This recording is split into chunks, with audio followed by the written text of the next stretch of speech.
Welcome to the Conversations That Matter podcast. My name is John Harris. If you are an evangelical elite living in the United States of America, and your name is not John MacArthur, you have most likely been doing an awful lot of virtue signaling about how much you care and are deeply concerned with the plight of Black Americans living in this country because of forces outside of their control, like police brutality and systemic oppression and discrimination in housing, education, etc. You've used words like redlining and slavery and Jim Crow and maybe even Holocaust to describe the current state of affairs in the United States.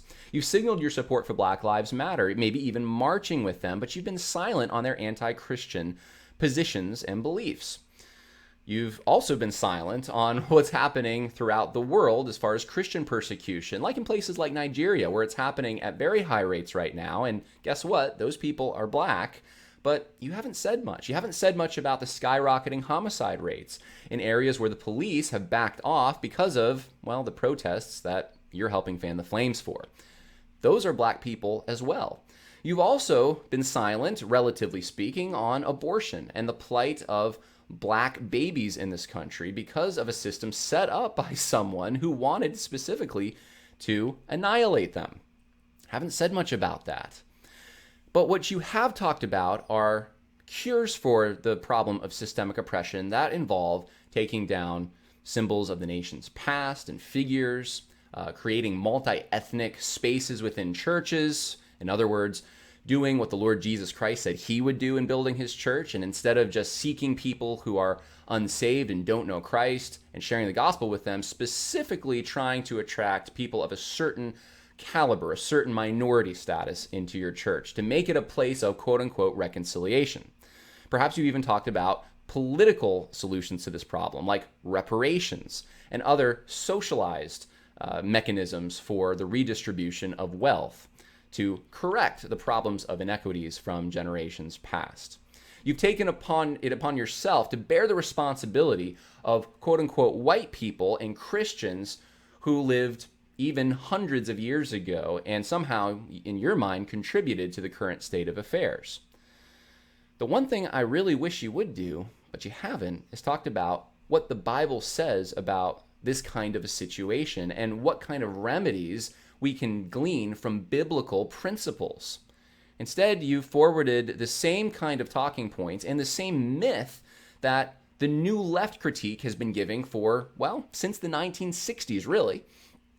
You've been partnering with radicals, Marxists, in order to disband and eliminate the hegemony which exists in this country without really having much to replace it. You stir up anger among especially young people who are my age and younger in the church about how bad the church has been and how bad Americans have been, while failing to offer biblical solutions.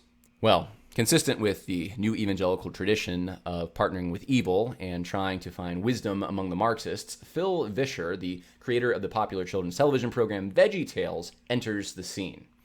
Now, you'd think he'd know better because just a little over a year ago, this was a headline at Fox News: VeggieTales is racist and dangerous for children, California student claims. That's right. Phil Vischer was the target of cancellation. But this doesn't seem to faze him. Instead, he accepts the New Left's systemic racism critique and even takes responsibility for it because of the fact that he is white, which, if you think about it, is consistent with critical race theory. Now, Phil Vischer is a master at weaving a narrative. I mean, he's a producer. He created VeggieTales. He can connect with you emotionally. He can connect facts in a sequence to create a really tight narrative, and he does so brilliantly in this video. But the problem is, he's either not a very good researcher or he didn't do good research for this particular video, because the picture he paints is distorted.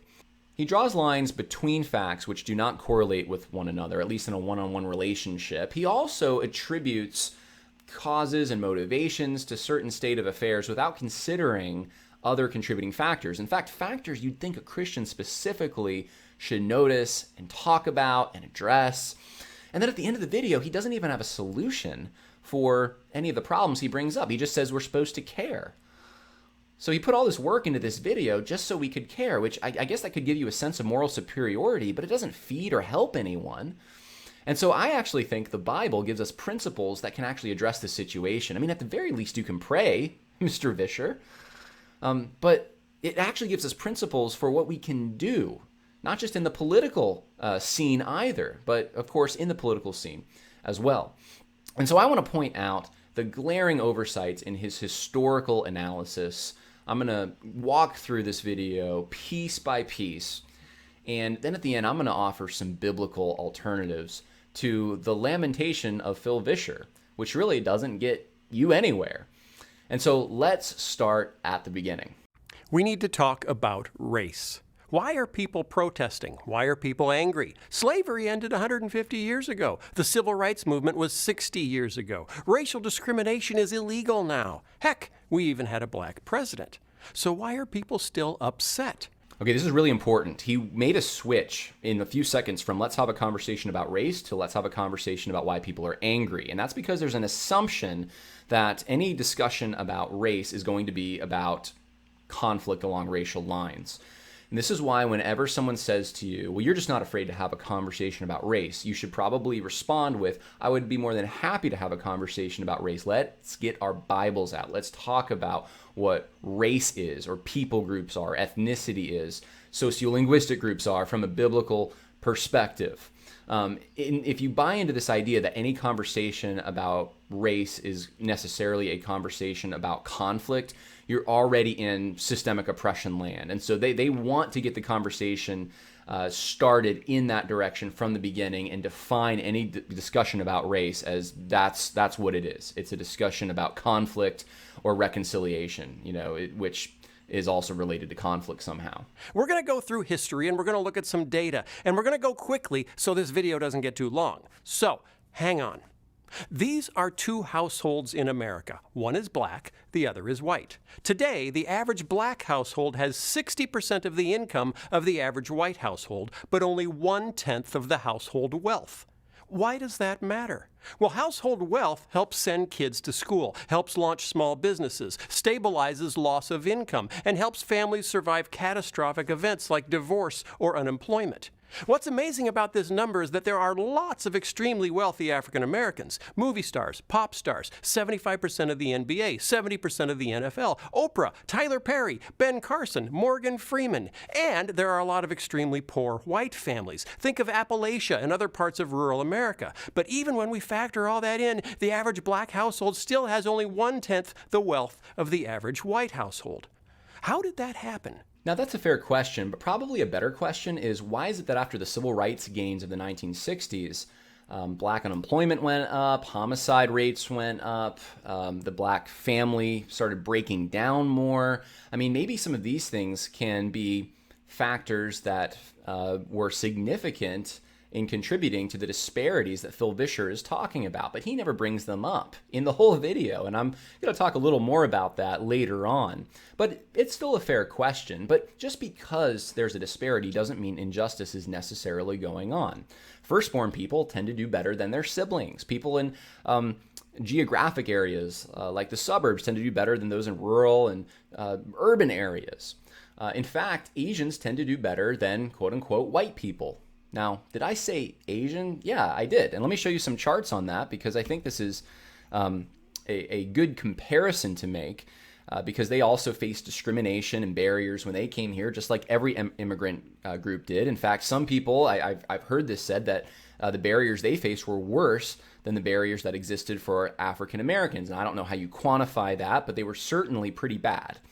Now, here's a chart showing the median household income by race in 2016. You'll notice Asians are at the top, much more than white people. They're making more money. Now, the white people category there, this includes more than just Americans of European descent, which is what I put in the title there, because we are accustomed to thinking white just means that, but this could also mean Jewish people who identify as white, who actually are very wealthy. So the Asian population is even making more income than the whole entire white population. Here's Americans of Asian descent, median income is rising faster than any other ethnic demographics. This doesn't mean that Asians are just doing better. It means that their upward mobility is rising at a faster rate. They're doing better and they have momentum in more than white people, Hispanic people, black people. They're increasing their income at a higher rate than other demographic groups. Here's another chart for you. Educational attainment varies by race, ethnicity, and nativity. This is a study that was done in North Carolina in 2014. And what it shows is that Americans of Asian descent are more educated than other ethnic demographics. Do you think maybe education level could have factored in? Yeah, maybe that could be a contributing cause. I mean, in the Asian culture, there's a high premium placed on education. And so their performance financially may have something to do with that. Here's a very interesting chart. This gets directly into what Phil Vischer was talking about, average wealth. All right, so this isn't income, this is wealth. You can see that in the Asian population, it was rising. And by 2010 to 2013, it almost caught up with the white population, quote unquote. And according to the study, it actually now has surpassed in 2020 the white population. So Asians of American descent actually have more wealth. They've achieved this than other ethnic demographics. And they came here much later. So they suffered discrimination. The Chinese and working on the railroad when they first came was basically slave labor. You had Japanese people were put in internment camps, for goodness sake. And this shows you some of the books that are written about this on anti-Asian racism. In fact, just recently during the COVID crisis, I mean, that was a really hot topic, and evangelicals were talking about it. There's a whole statement crafted on it that big evangelical leaders signed about anti-Asian racism. But yet, when you look at the population and what they've done in the United States, they've overcome these barriers, and they've actually surpassed, quote unquote, white people. Now, I did not find as much information on this, but what I did find was very interesting. Americans of Jewish descent in 2005 had a net worth of $443,000 compared to the average American household, which was $99,500. That's incredible. And it's more incredible when you think of the fact that Jewish people also, more often than not, got to the United States later than Europeans. And many of them were fleeing persecution from Eastern Bloc countries, Russia, Germany. They have a history of oppression in Europe and the Muslim world going back to even Egypt and their enslavement there. And when they arrived in the United States, they were primarily coming to urban areas, living in ghettos. And this is what they have to show for it.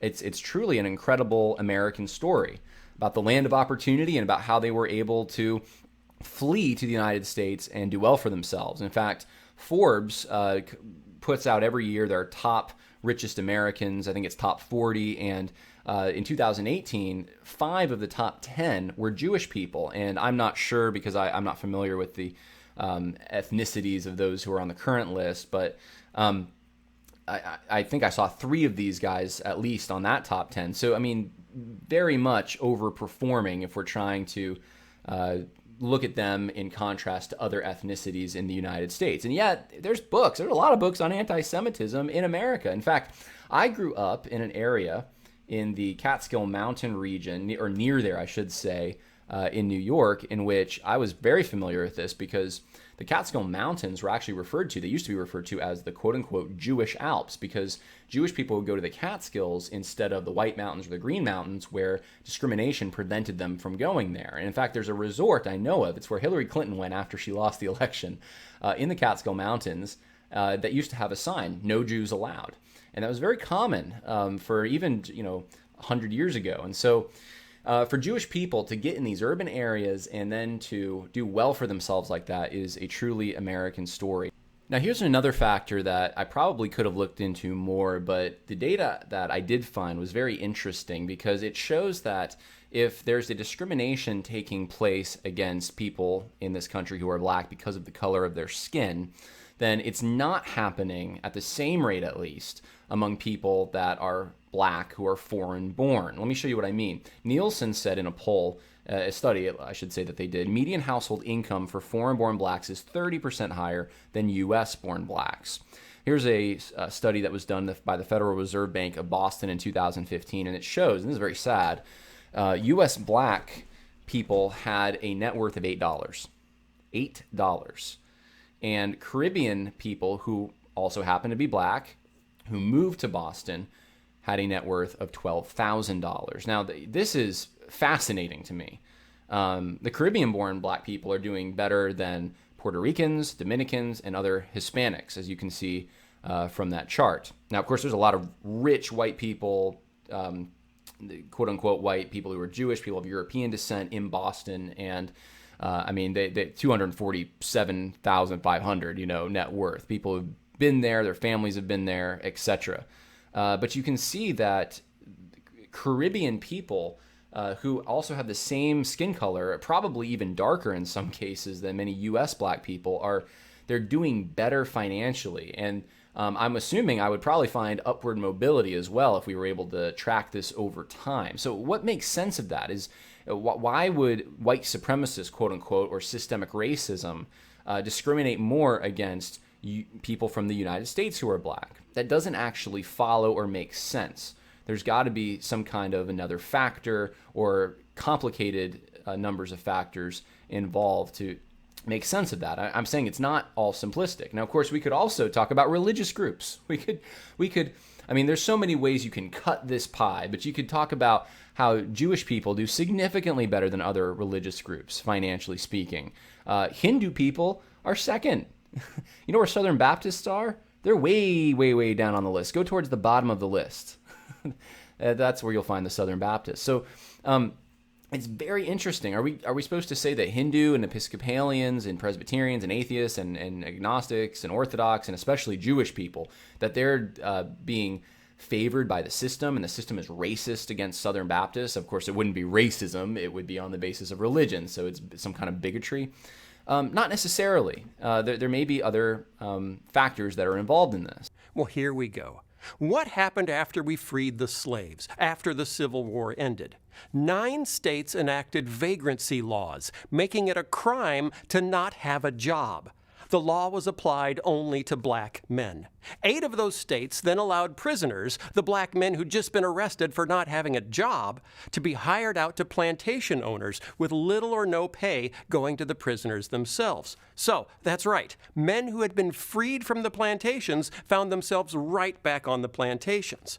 I want you to see at the outset what Phil Vischer's doing and notice it throughout the rest of the narrative. What he's doing is he's weaving a story in which white people have oppressed black people, and that is the only contributing factor to the current state of affairs for black people in the United States of America.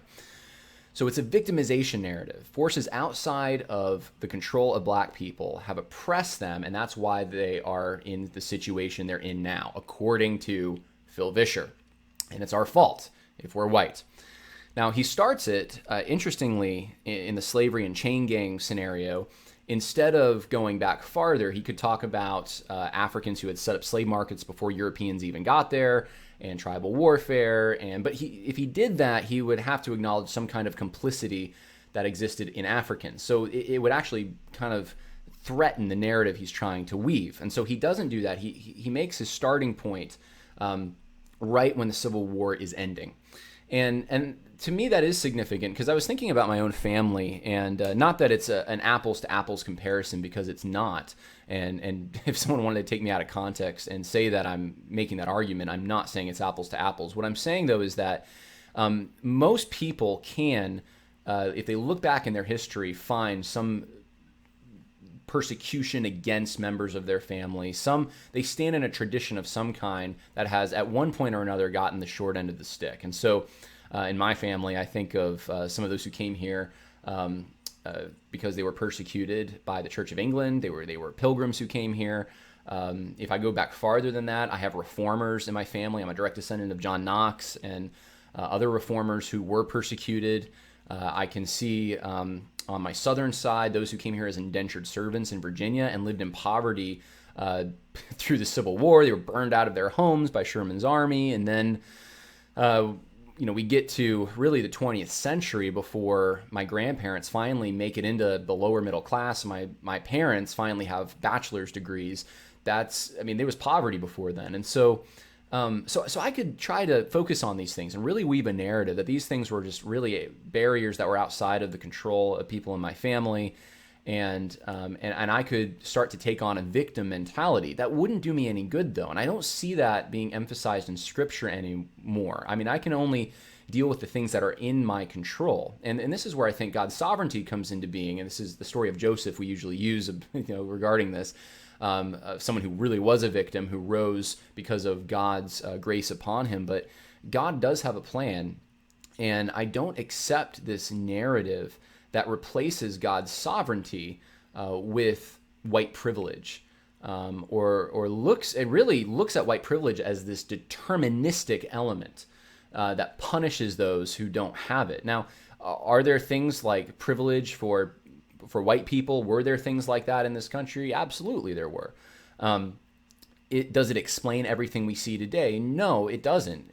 Is it helpful to understand those things? Yeah, I think it definitely is. But should it be used as a wedge to divide people against one another? No, because remember, Phil Vischer started this whole thing with, this is just a discussion about race. Well, no, it's not a discussion about race. It's a discussion about how bad white people are for oppressing these black victims. And that's it, not taking anything else into consideration. That's the story that he's weaving for you. Now, let's get into some of the specifics. I'm going to be pulling some information from these two secondary sources. There's some others, but these are the two main ones. Philip Lee, Southern Reconstruction, and The Strange Career of Jim Crow by C. Van Woodward. If you'd like to look these up for further study, I do recommend it. I'll also be quoting some secondary sources to you just to understand what Phil Vischer's talking about, and then see how he is using the narrative to fit his purpose. The way in which the Civil War and Reconstruction were handled has implications that even affect us today. There's no doubt about that. And one of the tragedies is how former slaves and even poor whites in the South had to live in unbearable conditions for years, poverty for generations. By some estimates, I've heard about 1 million former slaves died after the war. So these are the worst kinds of conditions to be freed into if you're going to free slaves.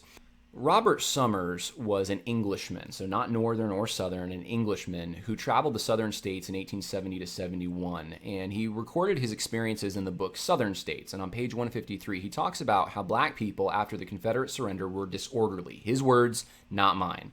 Then he says many of them would not settle down to labor, but roamed about with arms in their hands and hunger in their bellies, and the governing power, with the usual blind determination of a victorious party, was thinking only all the while of every device of suffrage and reconstruction by which the freedmen might be strengthened and made under Northern dictation the ruling power in the country. In other words, he's saying that people from the North had come down to take advantage of the situation, and some of them wanted to get freed blacks on their side to rule the former Confederate states. He continues, he says, agitators of the loosest fiber came down among the towns and plantations, and organizing a union league held midnight meetings where these black people were in the woods and went about uttering sentiments which were destructive. A real terror reigned for a time among white people.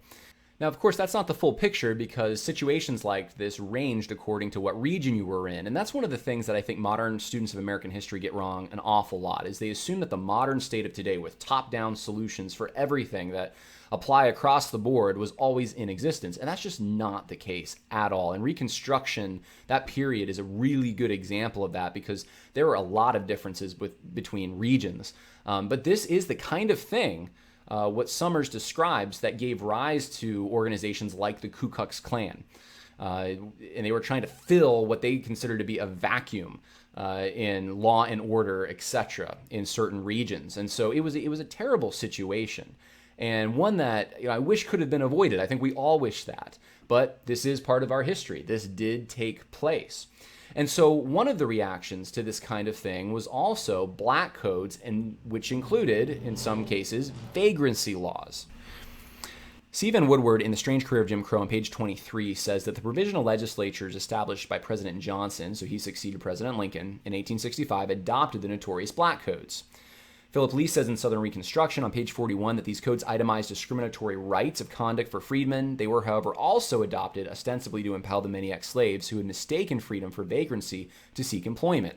I remember when I was reading Up From Slavery, Booker T. Washington even talks about this, not in his family, but in a group he had come across, that they had been freed, and then they really weren't working. They just thought that they didn't have to work anymore. And so this was a problem in some areas. And Philip Lee also says on pages 43 through 44 that these codes were based partially upon the vagrancy laws of northern and southern states and upon the regulations of the Freedmen's Bureau, as well as statutes in the West Indies governing free blacks. And he even talks about how Abraham Lincoln, in some ways, had approved of this kind of thing, in a sense. And so that's the situation that existed at the time. Now, I couldn't find anything that said that these laws specifically only applied to blacks, but I'm sure that was probably the intention based on some of the sources that I've been reading. mostly because of the unique situation of being enslaved and having a job to do in that, and then not having that anymore, and being in a war-torn economy in which you didn't have that as an option, but there really weren't a whole lot of other options. And so they were trying to prevent idle hands being the devil's playground, but there really just weren't any good options. Now, Phil Vischer wants to make out that this is a reinstitution of slavery, vagrancy laws, and then leasing prisoners out. And he's actually jumping kind of like 20 years to do that, because there were the Black Codes, which were actually struck down immediately during Reconstruction. And then it was about 20 years later when you started seeing the actual Jim Crow laws appear, which were actually based on Northern laws that had already been in existence. And so this was a period of time initially during these Black Codes, when these Black Codes were set up, when you had a population that was freed, but they weren't citizens of the United States yet. And so this was the provisional, like, here's who you are in our region, according to state by state, really.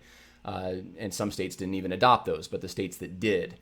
And so those were struck down. And then in that intermittent period, there's an interesting thing that takes place. C. Vann Woodward states on page 33 through 34 of The Strange Career of Jim Crow that there was a study by Charles E. Wines called Race Relations in Virginia, and it found that the state had the most distinguishing factor in the complexity of social relations between the races was that of inconsistency. From 1870 to 1900, there was no generally accepted code of racial mores during those 3 decades, according to the study. At no time was it in the general demand of the white population that black people be disenfranchised and white supremacy be made the law of the land, until 1900, when a law requiring the separation of the races on railroad cars was adopted by a majority of 1 vote. The black people sat where they pleased, and among the white passengers on perhaps a majority of the state's railroads. There were exceptions, but they became fewer and fewer towards the end of the period. The same was true of the streetcars and other public accommodations and the places of entertainment. The black patron often met with the rebuff and sometimes eviction, but not always. For occasionally, black people met no segregation when he entered restaurants, bars, waiting rooms, theaters, and other public places of amusement. There were risks, but no firm policy of exclusion, and this led many black people to keep trying for acceptance, just as it led at least some whites to accept them. And there's many other similar quotations that I could read you. And again, the point is that there isn't one particular narrative. This is what Phil Vischer keeps pushing, that white people, black people, across the board, that's it, no complexity to it. And the reality is that after Reconstruction governments were done away and the Redeemer governments came into place, they called them, which were mainly led by landed aristocrats, people who were former slave owners, a lot of them, there was actually a trajectory in many instances towards more harmony. You would have thought, if you lived in certain regions back then, that some social barriers were coming down. That all changed, though, and here's where it changed. As freedmen and poor whites started competing for subsistence employment and the populist movement gained influence, poor whites voted for anti-planter and anti-black candidates. Now, this is during a recession, essentially. It is no coincidence that the first 7 southern states to require segregated rail cars adopted their statutes in the years 1887 to 1891. So these are the Jim Crow laws. And look how many years after the end of the war this is. When the pre-populist Farmers Alliance started to gain strength. So this is when these laws start coming into place. Historian C. Vann Woodward concludes the barriers of racial discrimination mounted in direct ratio with the tide of political democracy among whites. In fact, an increase in Jim Crow laws is almost an accurate index of the decline of the Redeemers and the triumph of white democratic movements. So there was an economic concern. Another thing that you'll realize, though, the more study you do, is how during this time leading up to the Progressive Era, Southern and Northern understanding of race was actually converging. And the South had resisted this for a while, but if you look at a lot of sources in the 19th century, you'll find words like white, Western, Christian, all kind of being used interchangeably when talking about civilizations. I know that's offensive today. That's just what you'll find. In fact, the term race you'll even see that term used of genders. I mean, it just meant people. And so when people talked about a white race or a European race, Western race being superior to an African race, Mongolian race, etc., oftentimes what they were talking about was civilization differences. You see this even with like Lottie Moon. You see this with like even Robert E. Lee talks about this kind of thing. I mean, some of this thinking even went into the 20th century, where people weren't necessarily talking about scientific racism. They were talking about civilizational differences. You go back far enough, you'll see terms like barbarian or savages being used sometimes, especially about like Native Americans. And it wasn't necessarily always saying that they are genetically inferior. It was saying their civilization is not advanced. It needs Christianity. It needs education. I mean, Jonathan Edwards talks about Native Americans kind of in this way, that they're capable, but they just don't have they weren't raised in the same way we were, and so we need to give them what God has given to us. We need to try to help them along, kind of thing. And of course, these are terribly racist things in today's modern conception. But one of the problems with like critical race theory is they will take civilizationism and scientific racism and they just put them in one pot and say that they're all the same thing. Well, they're not, actually. And towards the end of the 19th century, in the beginning of the 20th century, more and more people started taking those civilization differences and saying, well, that's just because of their race, and assuming genetic determinism. These are Darwinian ideas, essentially, that we're talking about. And of course, Phil Vischer doesn't really talk about this, but this is around the time that these Jim Crow laws are adopted, and then they have teeth in them, a lot of them. And so this, to try to make it's just slavery and then Jim Crow, which I hear a lot of people make that jump, it's not just the legacy of slavery. You're missing another piece of the puzzle when you just make that jump. In fact, slavery, one of the legacies of slavery was black people and white people living together, raising each other, taking care of each other in many cases. And I mean, there's a number of books I can recommend to you on this, primary source researched books. Doesn't mean it was across the board in all places. It just means, though, that there was a general living together, of being in close quarters together. And so segregation is not something that was natural for the South. That's why, partially why, these laws came into effect. They had to keep people separate because people just naturally wouldn't do that. And of course, sharecropping's happening. White people, black people, both living in poverty, sharecropping together for years to come. That happened in rural areas. A lot of these Jim Crow laws were in cities. They were in urban areas that they had any teeth, if they had teeth at all. You get out to rural areas, it didn't always function that way.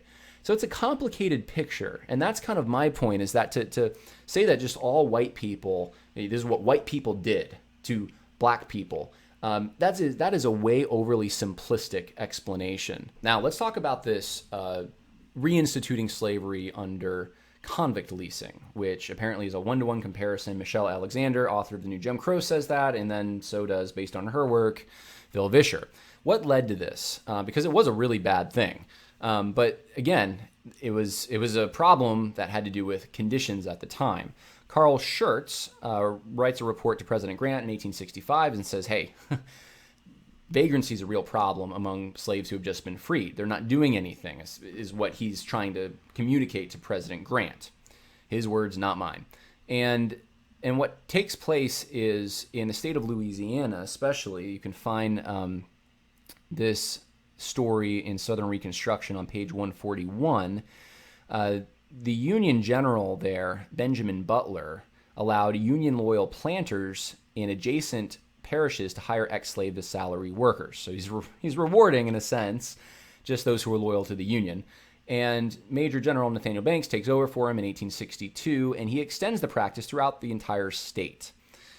So it was in New Orleans under Butler. Banks extends it to the whole state, and it was terrible. Ex-slaves were induced into years of contract with planters. They didn't really have a lot of laws. Federal marshals would round up vagrant blacks and it functioned like the slave patrols. Historian Lawrence Powell writes that the entire apparatus was really a system of vagrancy laws that left black people with the choice of working on the plantations or laboring in the public works. So really bad situation. Now, this was during the war itself that this gets established in Louisiana.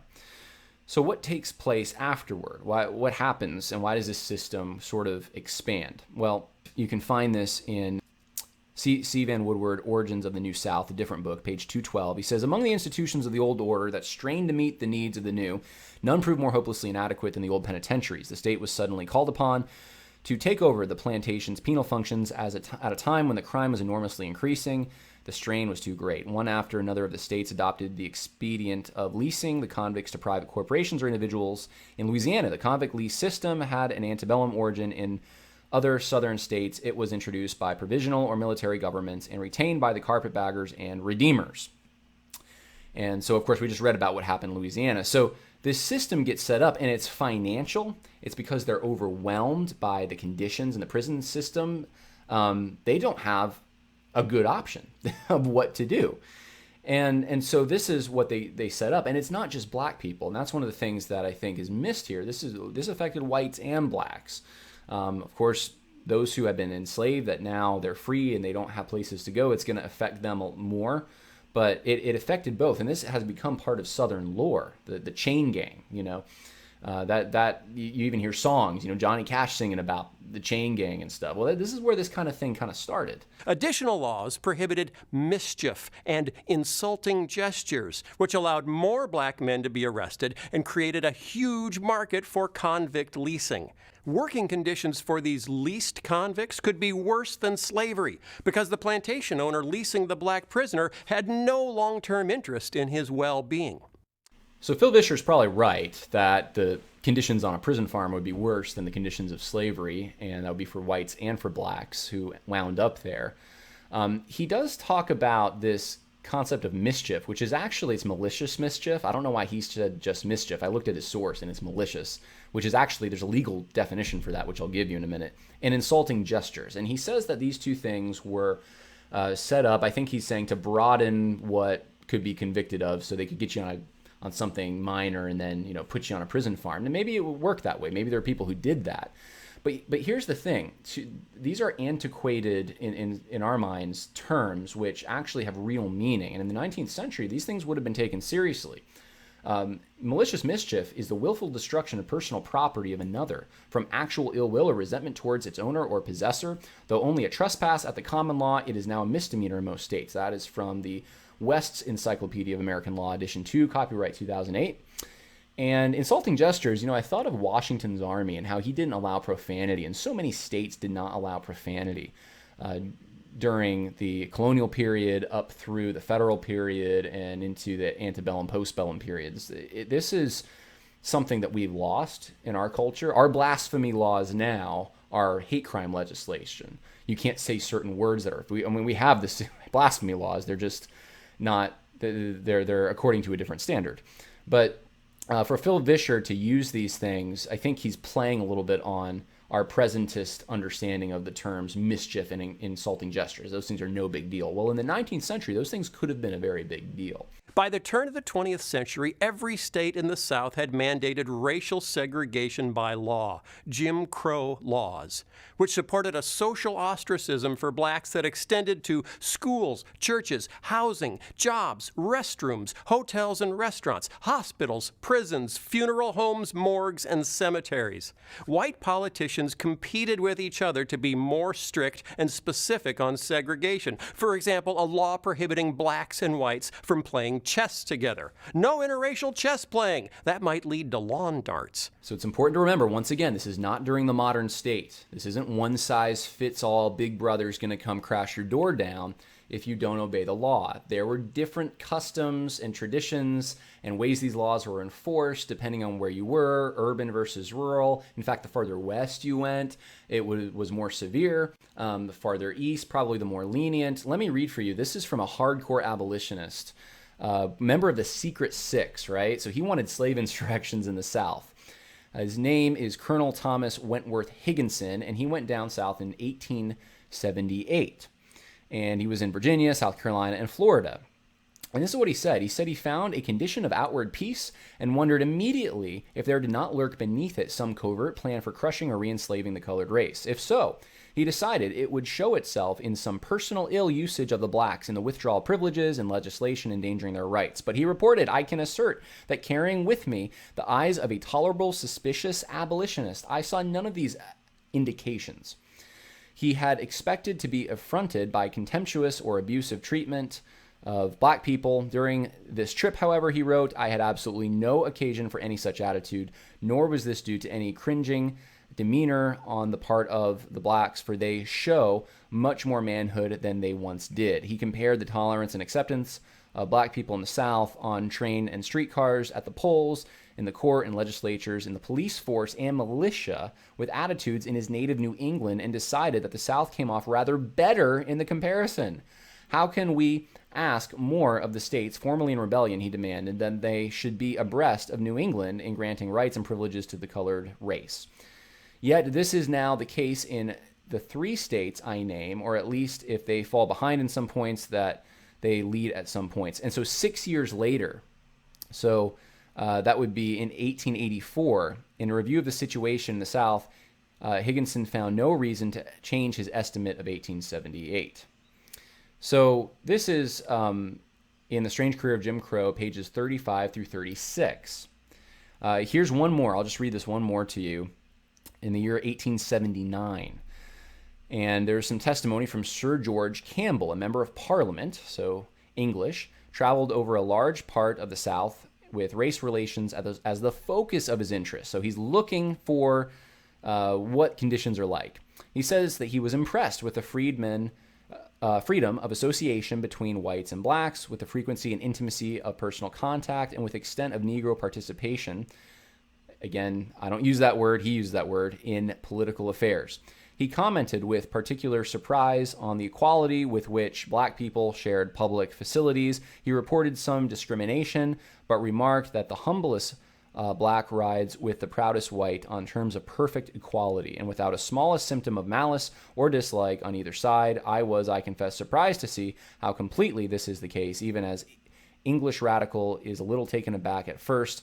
In the first year of redemption, a writer who signed himself a South Carolinian in the Atlantic Monthly corroborated the observations of the Englishmen regarding black people's equality of treatment on common carriers, trains, and streetcars. Black people are freely admitted to the theater in Columbia, and no exhibitions, lectures, etc., though whites avoided sitting with them if the hall be not crowded. He added, in Columbia, they are also served at the bars, soda fountains, and ice cream saloons, but not generally elsewhere. Pages 36 through 37.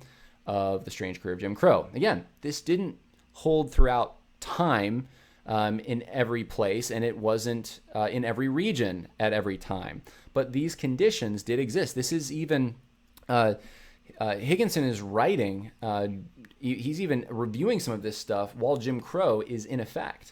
And he's saying, I'm not seeing it, not like I would have expected to. And I was even reading recently a book on the Scopes trial, and you had northern reporters from New York going down to Tennessee, and they were shocked to see black and white people talking together, socially fraternizing. And that was just something that they didn't see as much in where they came from in the North. And so is this to paint the South as none of this is true and Vischer's lying? No, not at all. He's telling you the truth. He's just not telling you the whole story. Just because the laws were passed, just because people, even in an abstract way, believe that this is the way society should be governed, doesn't mean they function that way on a personal level. And so there's a lot more I could say about this, and this confuses, I think, a lot of students of this time in history. But it was a more complicated. If all I can get you to understand is that this is more complicated than you probably were first thinking, then I will have done my job as someone who's interested in history and wants everyone else to be interested in history. This doesn't justify anything at all. It just says that this isn't a black people did this, white people did this, and white people oppressed black people. It's not quite that simple.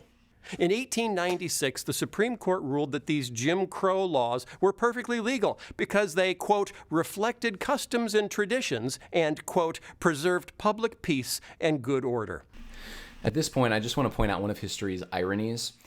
This is from Southern Reconstruction, the foreword, but Phil Lean points out that Justice Henry Brown of Michigan cited a Boston precedent upholding segregated schools. 6 other justices joined him in the 7-1 decision. The lone dissenter was from Kentucky, while 6 of the 7 justices voting with the majority were from states that were loyal to the Union during the Civil War. So the interesting thing that I thought was interesting is that this really wasn't about the customs and traditions of the people, because those are actually fairly new, and they during slavery people lived with each other, and so the decision says that gauged by the standard of preservation of public peace and good order, we cannot say that a law which authorizes or even requires the separation of the 2 races in public conveyances is unreasonable or more obnoxious to the 14th Amendment than the acts of Congress requiring separate schools or colored children in the District of Columbia. So their problem was that if they would have ruled with the railroad and Homer Plessy, who were challenging the laws against integration, then what they would have done is they would have struck down, or at least created precedent for striking down laws in the North that did the same kinds of things in other public accommodations, and that would have created a problem. So it's just one of history's ironies. Wanted to point it out. These laws stayed in place until 1954, when the idea of separate but equal was struck down in the ruling known as Brown versus Board of Education. Don't miss this, don't miss this, don't miss this. Phil Vischer just skipped over about 50 years of history, and he's going to skip over a long period of time again, and in both instances, he skips over history that is very inconvenient for the modern Democratic Party in the United States. Early labor unions and trying to keep black people out, the racism of the labor union movement in the early 20th century. He doesn't talk anything about scientific racism, all the publications that were coming out about that, eugenics, abortion, Planned Parenthood. That's when that got started.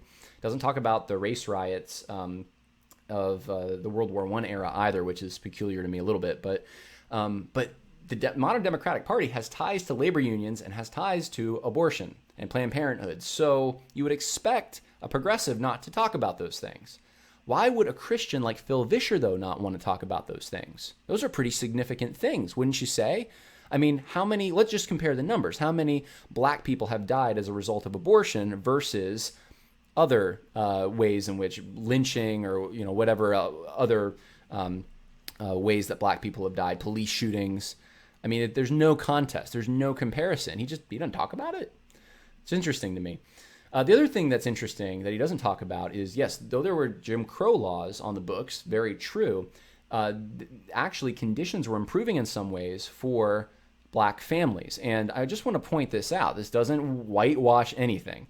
This just shows, though, that despite laws that were not good, this was actually starting to happen before the Great Society and minimum wage and civil rights and all of that. This is from 1867 to 68 to 1900, black income per capita. And you can see that it grew a whole lot. You can also see that the growth rate of income per capita. Actually, black people they had farther to go, but their growth rate was greater than that of the general population, which is fascinating to me. And you could say, well, maybe it was black people in areas where those laws didn't take effect or something. Well, those laws, there were barriers just about everywhere, but I just want you to look at this. This is from Density of Black Population 1918. They're mostly all still in the South. Mostly. And so it's interesting to me that Phil Vischer just skips over this. Another point I wanted to make is that I was studying Elvis Presley not too long ago, and some of the kind of early rockabilly figures like Jerry Lee Lewis and I can't think of all their names now, but that whole scene. And the vast majority, I think every single one of those early rock and roll guys is from the South. And the reason that their style picked up and gained popularity was because a lot of these guys they were poor white people in about every single case. Study the life of Elvis. I mean, he's growing up in Memphis, And I mean, his friends are black people. He dresses like the black preachers. And he had a Pentecostal background, which is already more integrated. He copied their style and their music. And he didn't think he was copying anything. That's just what life was like in Memphis. They just lived side by side. They listened to each other's music. And this is, why one person explained why he shook his hips was because he was imitating some black musicians and how they would dress and how they would dance on stage. And this was offensive. This actually wasn't even an issue until Elvis became mainstream and northern audiences started seeing what he was doing. He was touring the South and hardly anyone had a problem with him shaking his hips or anything. And I'm not taking a stand on that either way. I'm just saying that it was the integration of the mixing of these styles, country and Western and blues and soul. And Elvis is that's early rock and roll right there. And if you read the history of these guys, there's integration going on at their concerts. There's laws in place to segregate. The rules of these concerts are it needs to be segregated. By the end of the show, no one's segregating anything. Everyone's in the front and they're all looking at Elvis and they're all black and white. I mean, these are the kinds of things that we're bringing culturally black and white people together. And it started in the South in ways that that challenged the Jim Crow system, like really challenged it. I mean, you hear a lot about what happened legally during civil rights and the protests and stuff, but you don't hear a lot about what happened before that. And Phil Vischer, of course, doesn't talk about any of that. But I think it's important at least to tell the truth about it. If we're going to have a discussion about race, right, which is what Phil Vischer says he wants to talk about, not just white people oppressing black people, but actually instances where they came together, where there was economic mobility starting to increase, where good things, positive things were happening. I mean, we should also pay attention to those, right? Should we not? So I just want to point those out. So what happened next after Brown?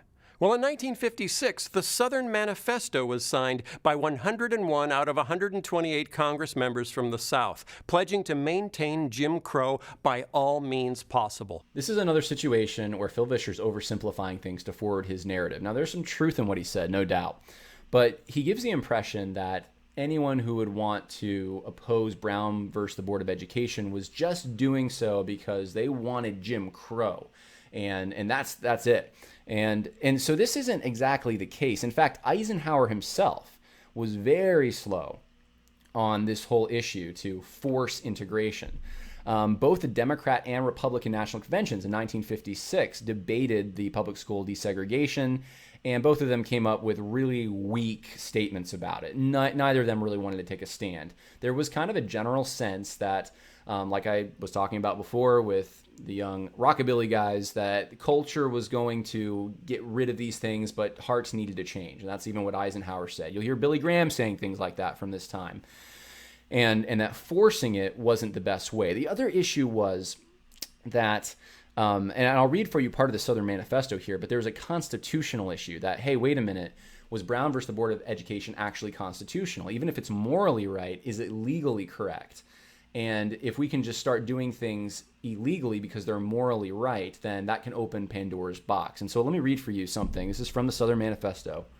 This unwarranted exercise of the power by the court, contrary to the Constitution, is creating chaos and confusion in the states principally affected. It is destroying the amicable relations between the white and black races that have been created through 90 years of patient effort by the good people of both races.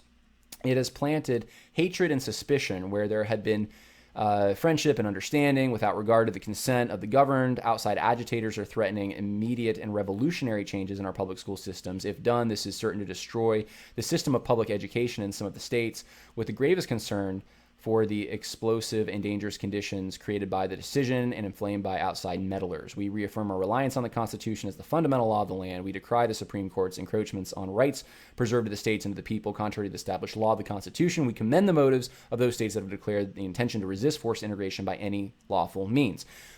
Forced integration is the key word there, to resist force. They're not saying states, now maybe, I don't know the hearts of all the people, probably a lot of them wanted segregation, but their issue in the Southern Manifesto is that this should not be forced, this is illegal, and that this is going to have bad consequences. And some have made the argument that there were some consequences by pushing this as fast as it forced busing and everything, pushing it as fast as they did, that it helped create conditions where there was white flight and formation of suburbs, and it actually stuck black people with bad failing school systems because of the way that this was approached. I'm not telling you that is correct, but I'm telling you that is a reasonable argument, I think. Doesn't sound racist at all to me. It just says that maybe there was a different way to approach this, and a more progressive way, perhaps. And maybe there wasn't. I'm not telling you either way. I'm just telling you that Phil Vischer isn't giving you the full story on this. He's giving you an impression which isn't 100% accurate. 5 states passed nearly 50 new Jim Crow laws after 1954. Private whites-only schools, dubbed segregation academies, popped up all across the South, many of them Christian. One minor footnote, there's a book called A Christian America Restored, The Rise of the Evangelical Christian School Movement in America by Robert Glenn Slater. You notice the dates on this book. 1920 to 1952 is the scope. This is before the Civil Rights Movement. And so he's trying to show that there's actually already an exodus of Christian schools from the public school system because of secularism. And he traces this all out before the Civil Rights Movement even started. So I'm not saying there weren't segregation academies, but what I'm saying is this is a common thing that you hear, that Christian schools were started because of segregation. That's not true. There's a whole book written on it that charts this all out, and it doesn't even approach when integration started taking place. So just wanted to throw that out there as a reference for you all if you're interested in that. But now widespread civil rights protests, combined with anti-war protests that were occasionally becoming violent, inspired the political rise of law and order rhetoric. Richard Nixon became the first candidate to campaign specifically on a platform of law and order. All right, it's time for me to call a spade a spade. This is Democrat Party propaganda that Phil Vischer is repeating here. Let me show you. This one chart, homicide rate, and the spike that happened in the 60s, 70s, and then started coming down after there were some tough on crime measures. But here's what I want to show you. This is 1965, Johnson's War on Crime. That's the first arrow there if you're watching. Look at the spike that happens it's starting right when he's saying there needs to be a war on crime. That's Johnson, the Democrat guy, right? Before Nixon. 1968, Law Enforcement Assistance Administration and Bureaucratic Bureau of Narcotics and Dangerous Drugs is formed. Interesting, that's before Nixon's war on drugs. Nixon's speech where he says there's a war on drugs is 1971. And anytime you hear someone start to blame Richard Nixon and say, yeah, all this incarceration and all the problems that are happening is all just, it's Richard Nixon's fault. It's the Republican Party, and then it was Reagan. And why in the world do they ignore Johnson? Johnson's the one that started this. And so I just need to point that out. In 1968, 81% of Americans agreed that law and order had broken down in this country, and the majority blamed communists and Negroes who start riots. All right, so I need to talk about this poll because I think he's being very inaccurate on this, and I'm going to explain my thought process. But he has some citations he put out online on a PDF, and the citation for this one goes back to the book New Jim Crow. I traced it back there. An editor, someone I think got this wrong. That's just my hunch, but I think there's a bigger narrative which he's partially right about, which is that public punitiveness rises as the crime rate rises. So in other words, people want crime punished, and of course this chart shows this, that public opinion goes, more for punishing people committing crimes, more policing, etc., as crime goes up. Now, there's a book called Locking Up Our Own Crime and Punishment in a Black America by James Foreman Jr., which kind of makes this point that actually black people in urban areas wanted there to be more policing, wanted there to be harsher punishments. He talks about people like Al Sharpton saying, we need more police in this neighborhood, things that they never say now. They've changed their tune so much.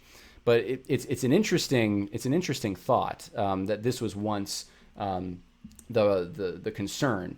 But was it the major concern, which is really what he's insinuating, is that this large percentage, 81% of people, so he's kind of insinuating mainly white people are okay using this racially charged language, and it's in his words, not mine, Negroes who start riots, and that's just I don't know that that's accurate, and so I want to share with you. This is some information I found.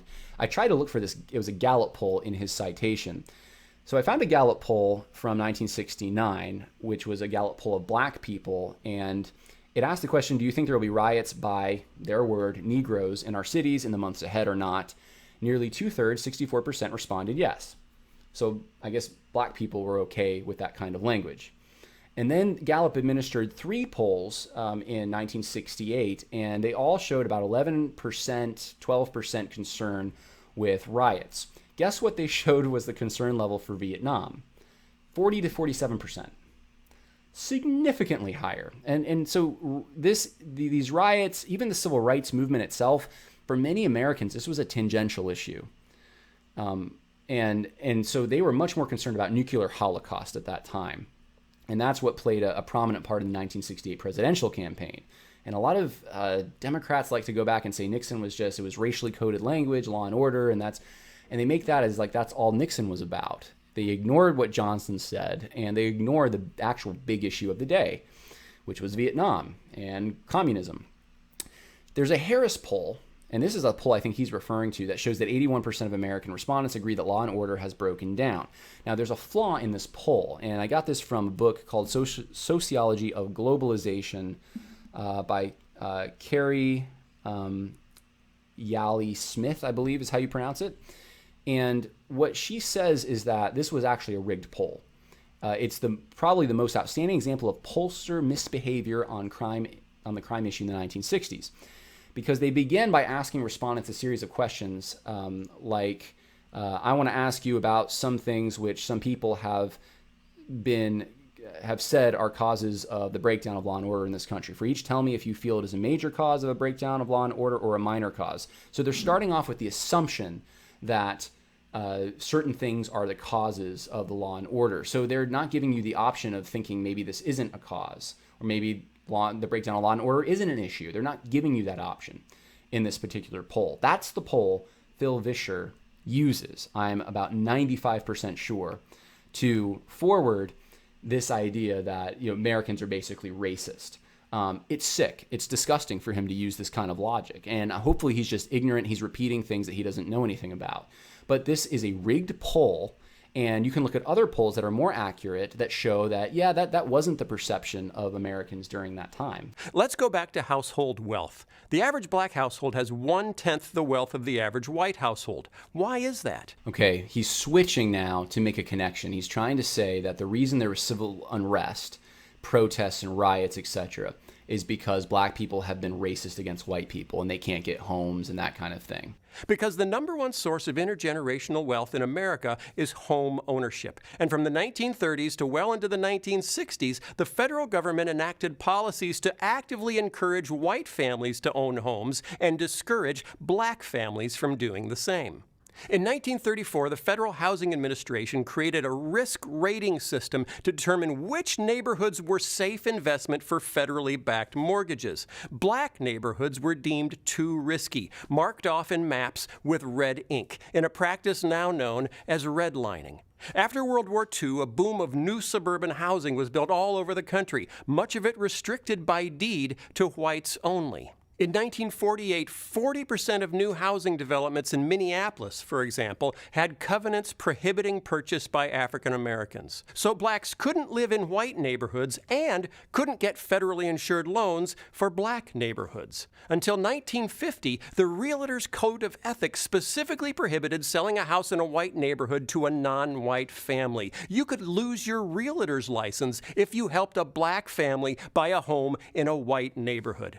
In the 1930s, the FHA's underwriting manual said, quote, incompatible racial groups should not be permitted to live in the same communities.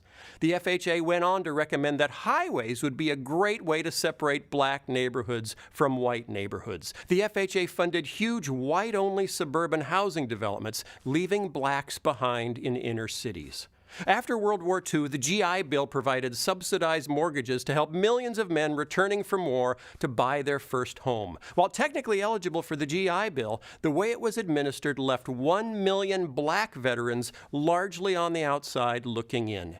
In New York and New Jersey, the GI Bill insured more than 67,000 new mortgages. Fewer than 100 of those went for homes purchased by non-whites. In 1947, there were 3,200 mortgages in Mississippi guaranteed by the government for returning veterans.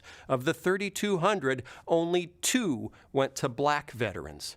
As a result, white families after the war were able to build home equity, growing wealth for retirement, inheritance, and college education for their kids. One historian has stated that there was no greater instrument for widening an already huge racial gap in post-war America than the GI Bill. All right, let's talk about some of this because that's a little complicated. What he's saying is that there's an interlocking web of forces converging to help white people get ahead and black people stay behind. And essentially, what he ignores, number one, is that a lot of these racial covenants, which started in California, as I understand, were actually applied to all sorts of minority races. It was pretty much anyone who wasn't white. It wasn't just black people. So these are barriers that other racial groups had to deal with and overcome as well.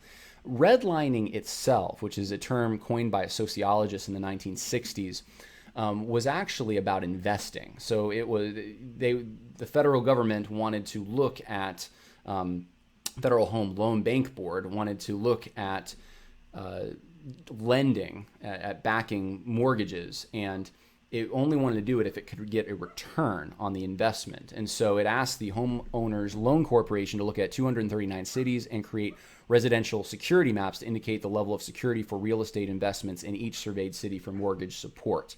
So this is about investing. I can't find any language anywhere that says that this was to help whites get ahead or to put blacks down or anything like that. This doesn't mean that there weren't people that maybe had some of those ideas who are working in these areas, but it's not something that you see in the legal code anywhere. Now, a better question I think to ask on this is, why is the government in the mortgage support business anyways? Why should that be a function of the government, especially the federal government? Where in the Constitution does it allow for that? And the answer is it doesn't. So this was wrong from the beginning for another reason. And that was because it's unconstitutional and it does not fit in with even the biblical understanding of what government ought to be doing. That is not for the government. That is for the church, for individuals who want to engage in welfare. Phil doesn't talk about that, but that would be the way that I would approach this. Say, yeah, that's wrong. Of course it's wrong. And I can look at principles in Scripture that would show me that. So that's part of the issue there is he's kind of painting with a broad brush. And redlining was actually made illegal. I should say this because he acts almost like this is still kind of something that's happening. It was made illegal, though, in 1968. The Equal Credit Opportunity Act made it illegal. And then the Home Mortgage Disclosure Act in 1975 and the Community Reinvestment Act in 2011 kind of furthered us down that path to ensure that there's some kind of equity or equality that exists in those lending practices.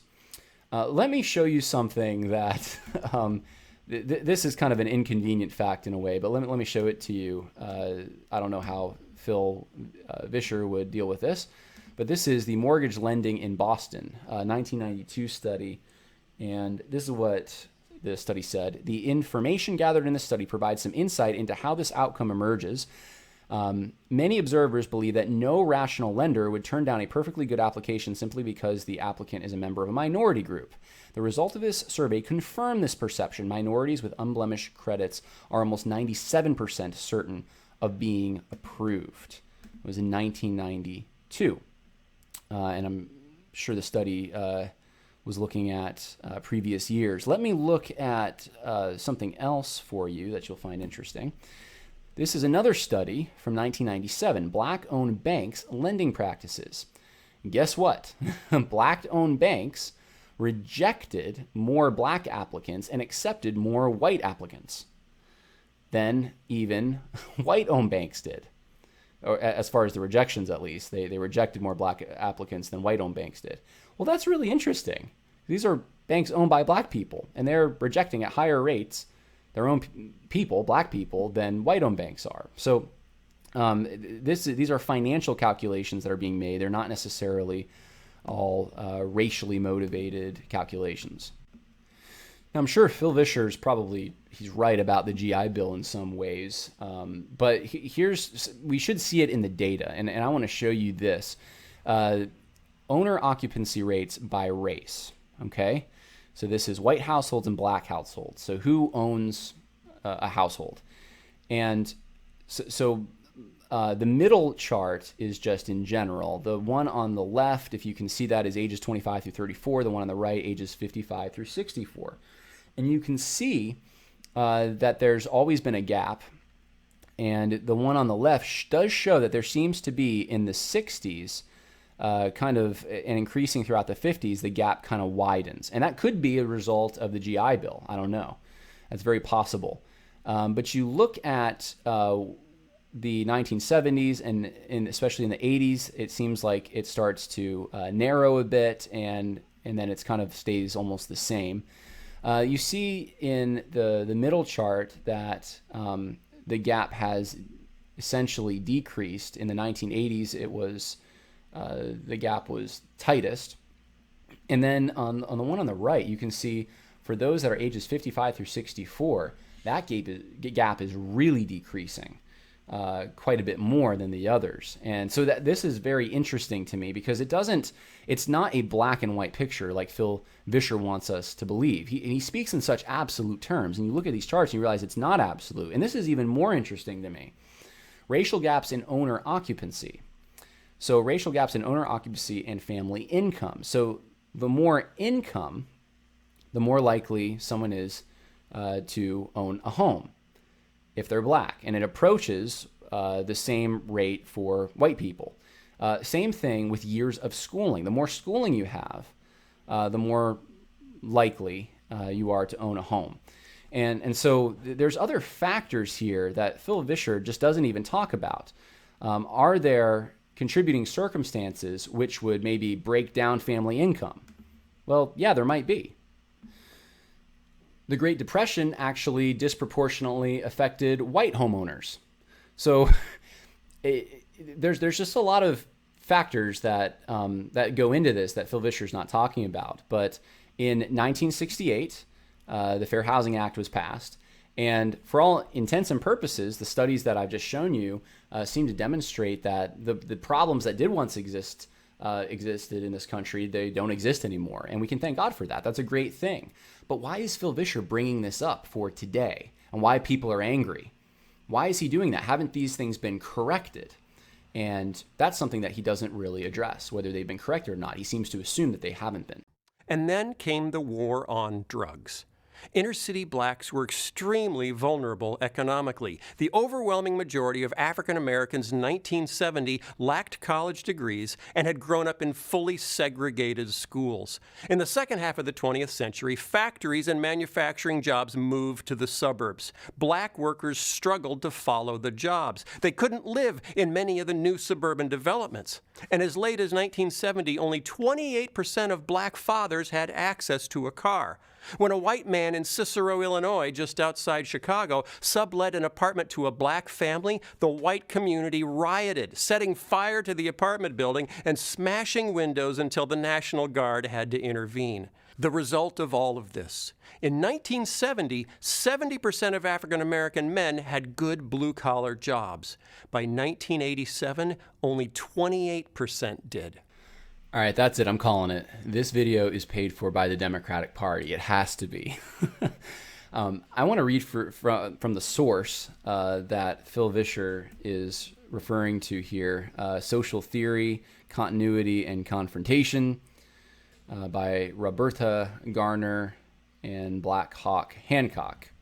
And there's a few quotes. This is he's jumping around a lot. He's going, here's a riot in 1951, and here's 1987 where black people were in service jobs in urban areas and they weren't in manufacturing jobs as much. Well, let me try to clarify some of this and show you kind of what's going on. Here's the book Social Theory. Here's a quote from it. The pattern of black migration to the suburbs in the 1970s was similar to that of whites during the 1950s and 1960s, in the sense that it was concentrated among the better educated and younger city residents. So that means there's some upward mobility going on. However, in the 1970s, this was even more true for blacks, creating a situation in which the education and income gaps between city and suburban blacks seemed to expand at the same time that the differences between city and suburban whites seemed to contract. What the author is saying, and this is from the book that Phil Vischer is talking about. She's saying there's actually a gap between blacks who live in suburban areas and blacks who live in urban areas. Here's another quote. In 1987, the average annual earnings of 20 to 29-year-old males who held jobs in the retail, trade, and services sectors were 25 to 30% less than those of males employed in manufacturing sectors. This dramatic loss in earnings potential affects every male employed in the service sector, regardless of color. So he's making it out like this is a black-white thing, when really what he's talking about is a urban-suburban thing. And this is, again, after a time when black people can get the necessary loans and move out, and other ethnic groups along with them who are discriminated against because of some of those practices. And so he's trying to keep his narrative going. It's on life support a little bit. And so what he's doing is he's saying, well, let's just talk about urban black people right now. And from a book that's comparing urban black situation with the suburban black situation. So I thought that's a little disingenuous. Now, why do I say this is paid for by the Democratic Party? And of course, I'm joking. The reason for that is because black versus white unemployment, and so teenage unemployment, has been going up. And you can see the spikes take place, ironically, when federal minimum wage goes up. And so there's a correlation there, potentially, and I know Thomas Sowell and Walter Williams have argued this, and so I'm not saying that they're right, but hey, there might be something there. And minimum wage is one of the planks. I mean, the Democratic Party loves minimum wage. They want a living wage, right? They can't give this up. And if that's adversely affecting black teenagers, that means that they're not getting the kind of opportunities that would be good to have early on so that they could actually have experience, and with that experience, get better jobs, etc. And so minimum wage law is actually something that we could actually overturn that. That's still in effect. Unlike some of these other things, minimum wage law is still, and it's going up in some places. And I've seen those places, and it's worse economically where it goes up. Marriage also decreases the likelihood of poverty immensely. Look at this. Single-parent, female-headed families, and then versus married two-parent families. And look at the percentage of families with children that are poor. 36.5% for single, 6.4% for married. And family breakdown has been happening in the black community for years, since really Lyndon Baines Johnson's Great Society. That's another thing Walter Williams and Thomas Sowell argue, but I wanted to just show you some of these numbers. I mean, if you really care about black lives and you want to have a conversation about race, which is what Phil Vischer said he wanted, then these should play into it, wouldn't you think? Look at the rate for black non-Hispanic unwed birth rates, 72.3%. That's immensely high. 1973 to 2016, a general social survey showed that black Americans in general were more likely to view pornography than whites, and they were increasing in their pornography viewership at a higher rate than whites. 36% of abortions are of black babies, even though they make up, 15% of the population. That's a lot higher.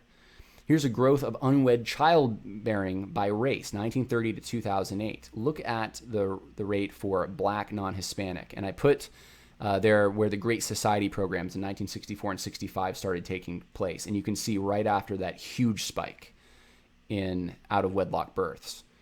That contributes very significantly to success. But the villain of that story would be the Democratic Party and Lyndon B. Johnson and policies that the Democratic Party is still trying to expand. These are things that are currently with us, not things that have been done away, which is what Phil Vischer wants to talk about. So pay attention to that. As unemployment skyrocketed in African American communities, so did drug use. As drug use increased, so did crime. A dynamic today that we see playing out in white rural communities hit hard by unemployment and opioid addiction. Throughout the 1970s, white America became increasingly concerned by images of black violence shown on TV and in magazines. Drugs were the problem. Drug dealers and drug users were the enemy. So we decided to treat the drug epidemic not as a health crisis, but as a crisis of criminality. All right, did you catch what Phil Vischer just said? Because it has important worldview implications. He insinuated that we should treat the drug issue like a health crisis. That takes out the moral component. I mean, we just had a health crisis. You could get COVID and you didn't, do anything evil to get it. You just got it.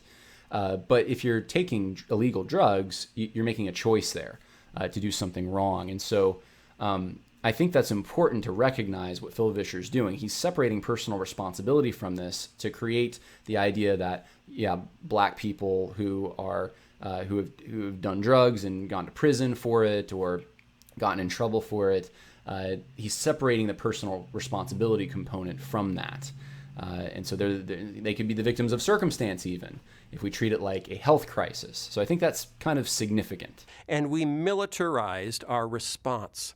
During the Reagan-Bush years from 1981 to 1991, how we invested money in anti-drug allocation completely changed. The anti-drug budget for the Department of Defense went from $33 million in 1981 to more than $1 billion in 1991. The Drug Enforcement Agency's budget to fight criminality and drug use went from $86 million to more than $1 billion. Then we came to the 1986 Anti-Drug Abuse Act, which carried mandatory minimum sentences, much harsher for the distribution of crack cocaine, which was associated with blacks, than powder cocaine, which was associated with whites. Mandated evictions from public housing for any tenant who permitted drug-related criminal activity to occur on or near premises. It eliminated many government benefits, including student loans, for anyone convicted of a drug crime.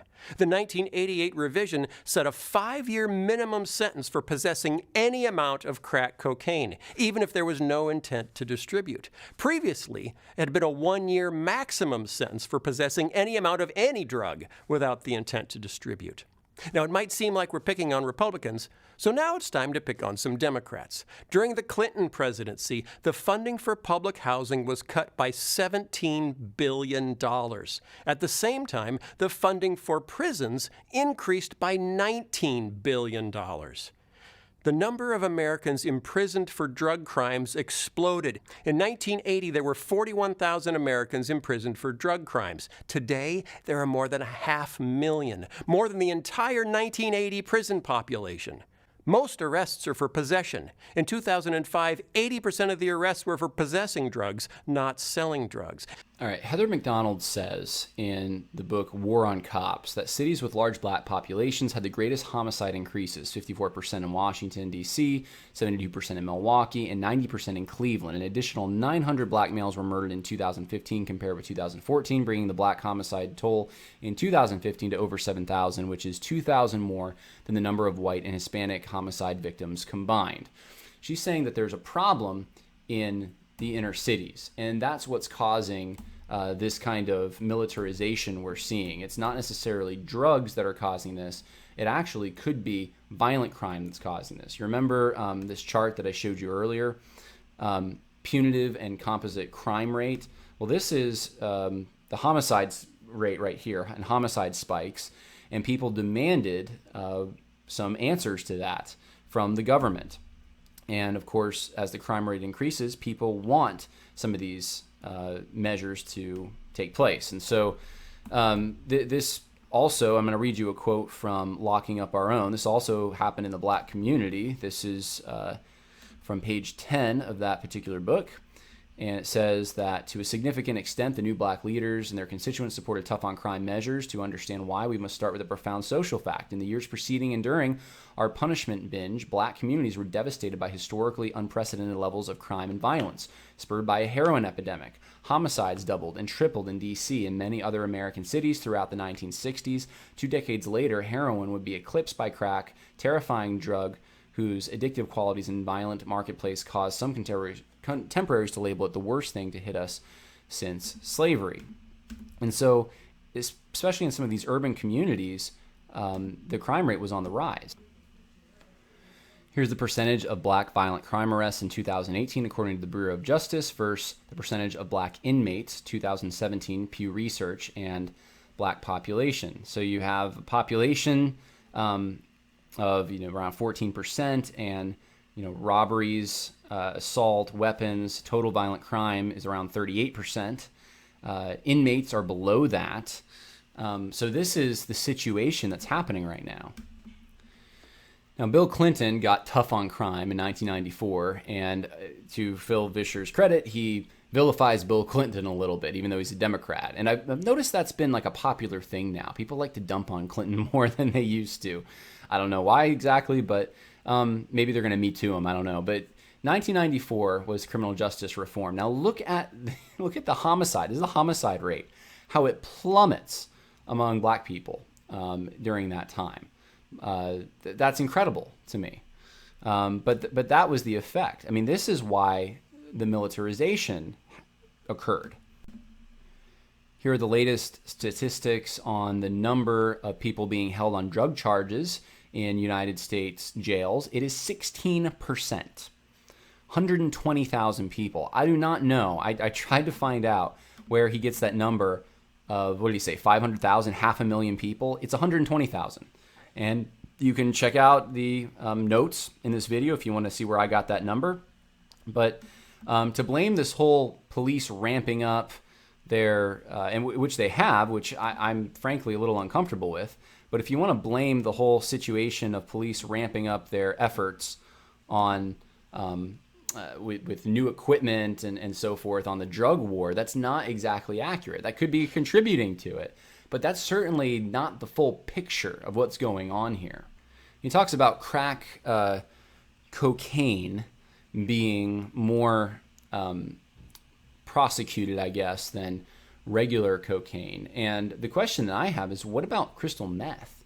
Meth is associated with white people, and that carries very high punishments. So I don't think it's as simple as he's making it out and saying that this is kind of a racially motivated thing, I guess, because there's more of punishments associated with crack cocaine.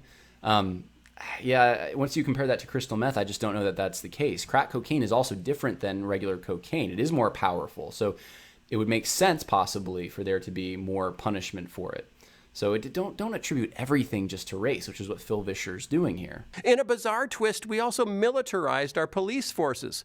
Between 1997 and 1999, the Pentagon handled 3.4 million orders for military equipment from more than 11,000 police agencies, including 253 aircraft, including Black Hawk and Huey helicopters, 7,800 M16 rifles, 181 grenade launchers for the police, 8,000 bulletproof helmets, 1,200 night vision goggles. We also changed policing tactics. A no-knock entry is when a SWAT team literally breaks down your door or smashes in through the windows, like in E.T. when the cops come flying in from every direction looking for E.T. So back to Minneapolis. In 1986, Minneapolis SWAT teams performed no-knock entries 35 times. 10 years later, in 1996, they performed no-knock entries 700 times. That's 2 every day. There were financial incentives for arresting more drug users. Federal grants to local police departments were tied to the number of drug arrests. Research suggests the huge surge in arrests from increased drug enforcement was due more to budget incentives than to actual increases in drug use. So what was the result? An explosion of our prison population. In 25 years, the U.S. prison population went from 350,000 to over 2.3 million. The United States now has the highest rate of incarceration in the world. We imprison a higher percentage of our black population than South Africa ever did during apartheid.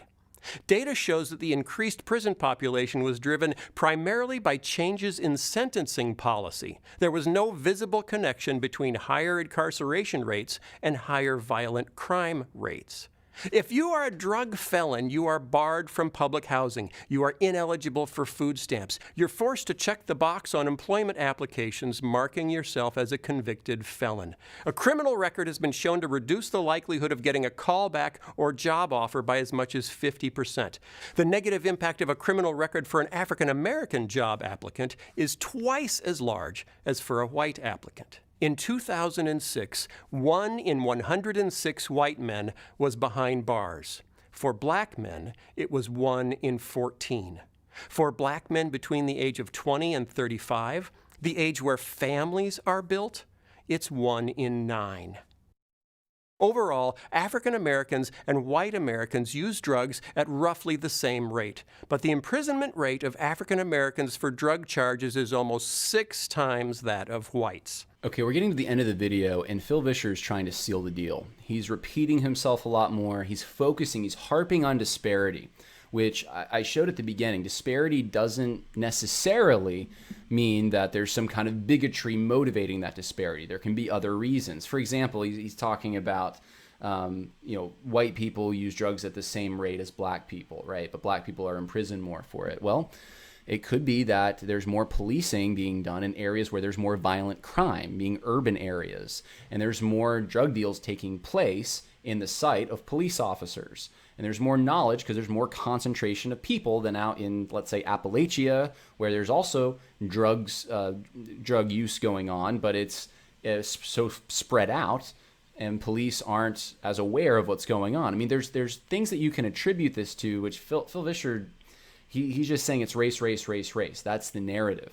And that's the narrative we're getting from Black Lives Matter and from liberal Democrats and from the media and from like every voice of authority, it seems like, that is in our culture right now wants to say that that's the reason. But that doesn't mean it's the reason. It just doesn't. It may be true that there isn't explicit racism in our legal system anymore, but it doesn't mean justice is blind. A law in Georgia permitted prosecutors to seek life imprisonment for a second drug offense. Over the period of the study, this law was used against 1% of white second-time offenders and 16% of black second-time offenders. As a result, 98% of prisoners serving life sentences under this law were black. Study: African American youth in the U.S. make up 16% of all youth, but 28% of all juvenile arrests, 35% of youth sent to adult court instead of juvenile court, and 58% of youth admitted to adult state prison. Study: blacks on the New Jersey Turnpike make up 15% of all drivers, but 42% of all stops by police and 73% of all arrests. Among all drivers stopped, white drivers were 2 times more likely than black drivers to be carrying drugs. Study: Volusia County, Florida. 5% of drivers were black or Latino, but 80% of drivers stopped were black or Latino. Study: Oakland, California. Black drivers are twice as likely as white drivers to be stopped and 3 times more likely to be searched. In Minneapolis, Philando Castile had been pulled over 49 times in 13 years, mostly for minor infractions. The 49th time he was pulled over, he was shot by the officer while sitting inside his car. He'd been pulled over for a broken taillight. Okay, he wasn't shot for a broken taillight. He was pulled over for that. The police thought he was reaching for a gun. The police shot him. The police was convicted. I didn't look into all these studies. One of them, the New Jersey one I saw, was actually a court case in which the prosecution won against the police department. So I've never seen anyone deny this, that there may be the possibility that there are police departments and there are police officers who are working off of ethnically partial motivations sometimes.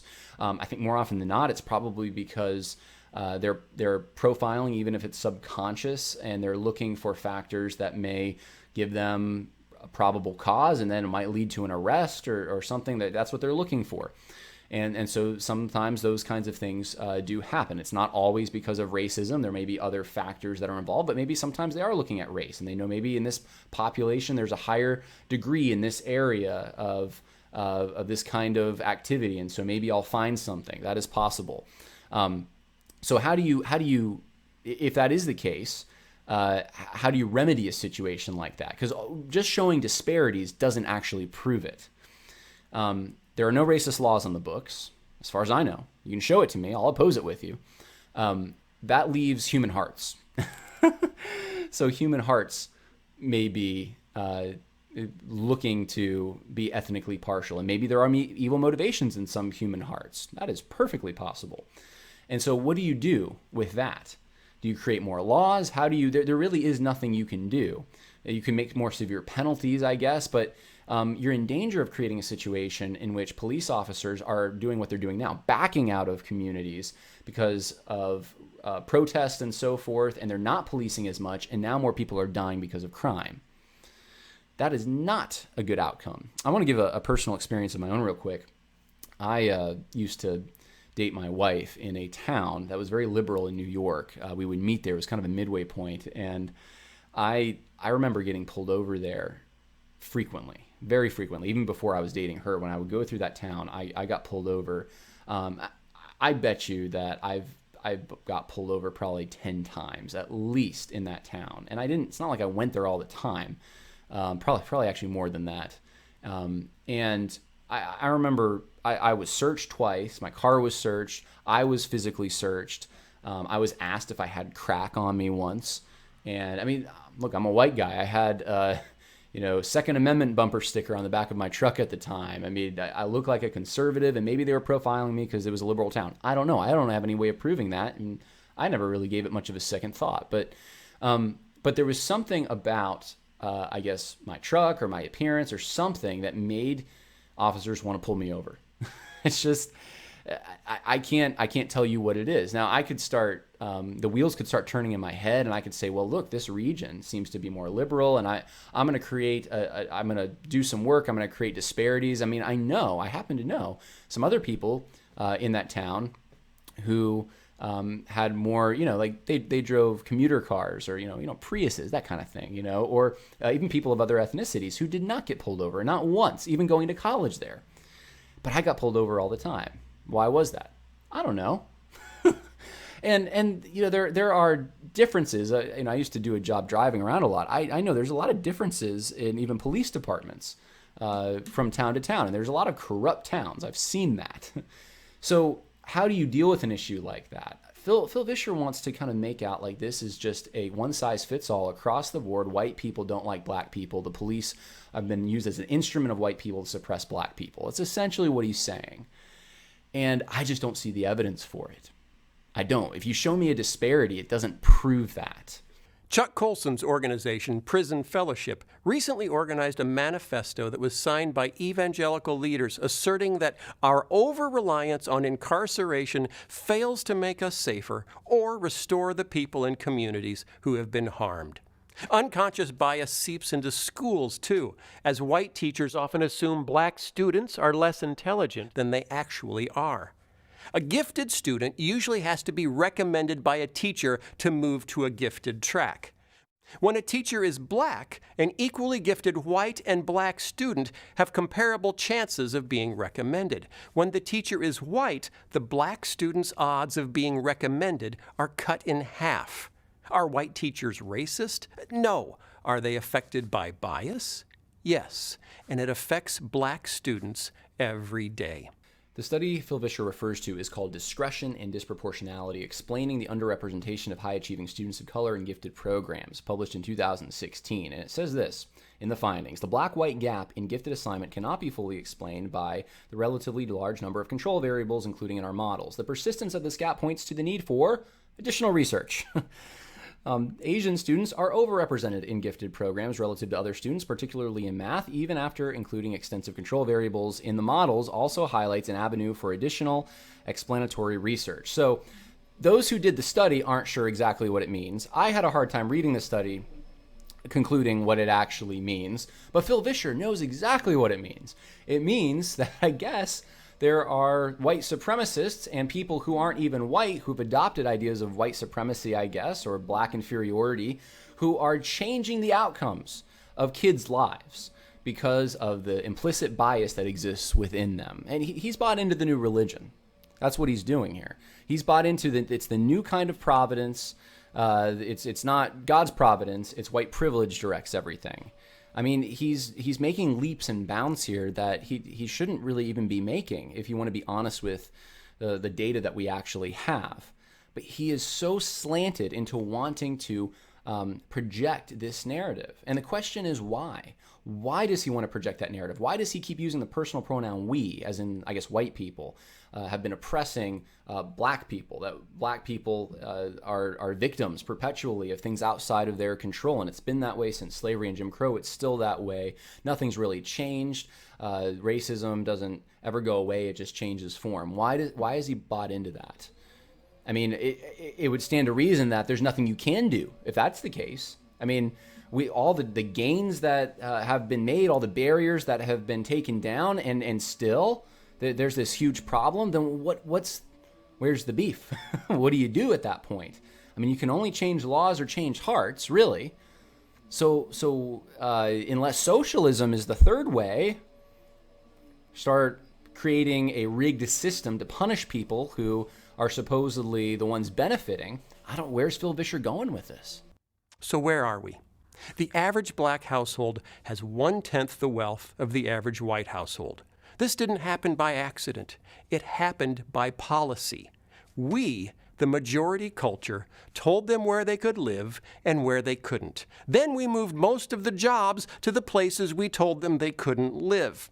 When the predictable explosion of unemployment and poverty resulted in a predictable increase in drug use and crime, we criminalized the problem.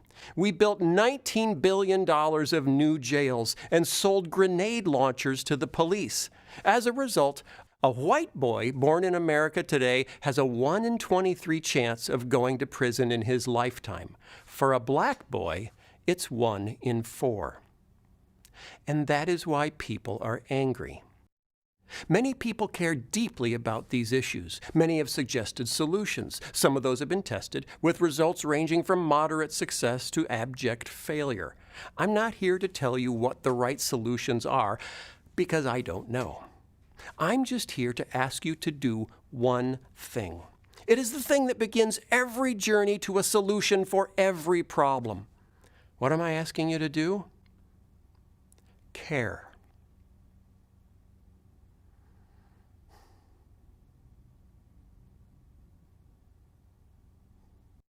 Now we get to the crux of the issue. Mr. Vischer is making converts to a new religion.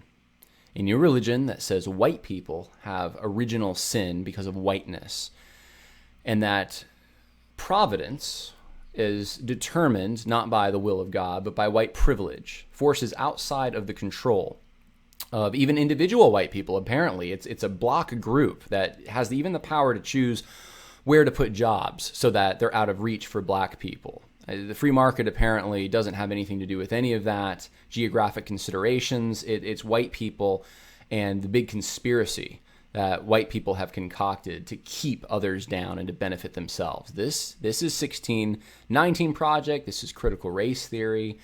This is what the Southern Baptist Convention has been tangled up with now for a while.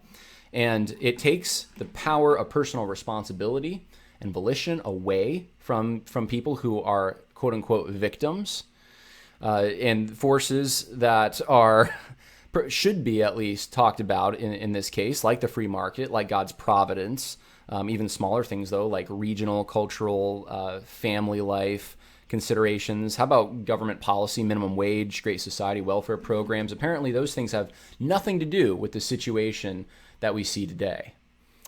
Phil Vischer is dishonest. He doesn't want to have a conversation about race. This isn't about race. This is about the formation of a new religion. And he wants to make converts. You just watched an evangelism video. If you watched his video unedited by me, that's what that was. Let me give you some solutions. Phil Vischer claims to be a Christian. Let me give you some solutions, because I have to wonder, does Phil Vischer believe Black lives really matter? Doesn't even have any kind of proposal, any kind of solution, just care. You know, the laziest thing I guess you can do, but it doesn't move the ball in any direction. Do we or do we not have a revelation from God that gives us answers to some of these things? Let me paint for you a picture here. Here's the poverty correlation. Most people in prison are poor, and the poorest are women and people of color.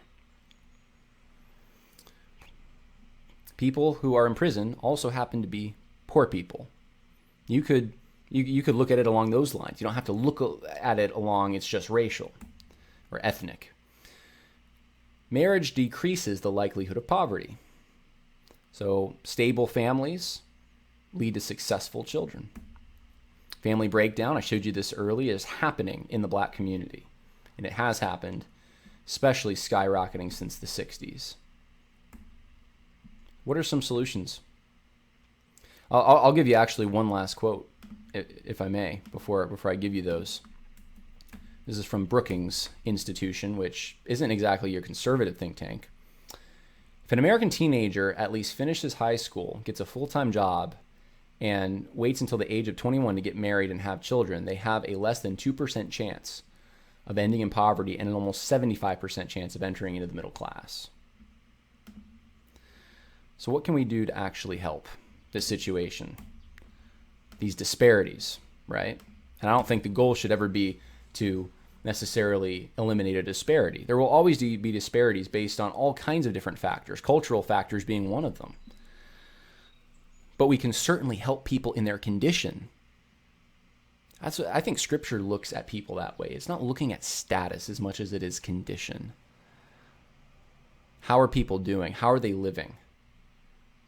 Are they leading a decent and quiet life so that they can glorify God and fulfill their responsibilities to Him? Because that's the most important thing, more than anything else. There is violence in our inner cities right now more than ever with these protests. So what are some of the solutions? I don't have all the answers myself, but this took me about 3 minutes to jot down. Just some ideas of where to get the ball rolling based on really biblical understandings and principles. Stop family breakdown. Yeah, family is pretty much, that's the building block of society, right? God created family. We have a culture that has over 70% of their births out of wedlock. That's a problem, or I shouldn't say culture, but a demographic. So stop family breakdown. Make abortion illegal. Make sure that's not an option. It's not an easy option, at least. Keeping the child is important. That sexuality is not something to just fling around. It's something that God made, and it's serious. White people aren't causing out of wedlock births. They're not causing people to do drugs. They're not causing people to engage in violent crime. That's not something white people do. Jesus actually had a lot to say about this because he said evil does not come from without, but it comes from within the heart of man. You either believe that or you don't. It doesn't sound like Phil Vischer believes that. Make abortion illegal. Murder is wrong. Anti-pornography profanity measures. And I'm not saying exactly what those would look like. I have my own ideas, but I don't have time to expand on those. Progressively end the welfare state. Welfare state is wrong, especially on a federal level. This is something that real people in real communities should be taking care of. Something the church should be taking care of. It's something that should be taken care of on a local level. Making some people numbers in the system and incentivizing them to have children out of wedlock has led to generational welfare. It's almost like a new kind of slavery. End minimum wage. It's an economic solution. End minimum wage. It is wrong. Jesus had a lot to say about this too. He had parables about a parable of the vineyards, one that's coming to mind. It's up to the employer what he wants to pay someone. Let the free market decide. And so you can give people that are in the inner city opportunity to gain experience so they can go ahead and get better jobs. Employers aren't going to hire someone without experience if they have to pay an exorbitant amount. End minimum wage.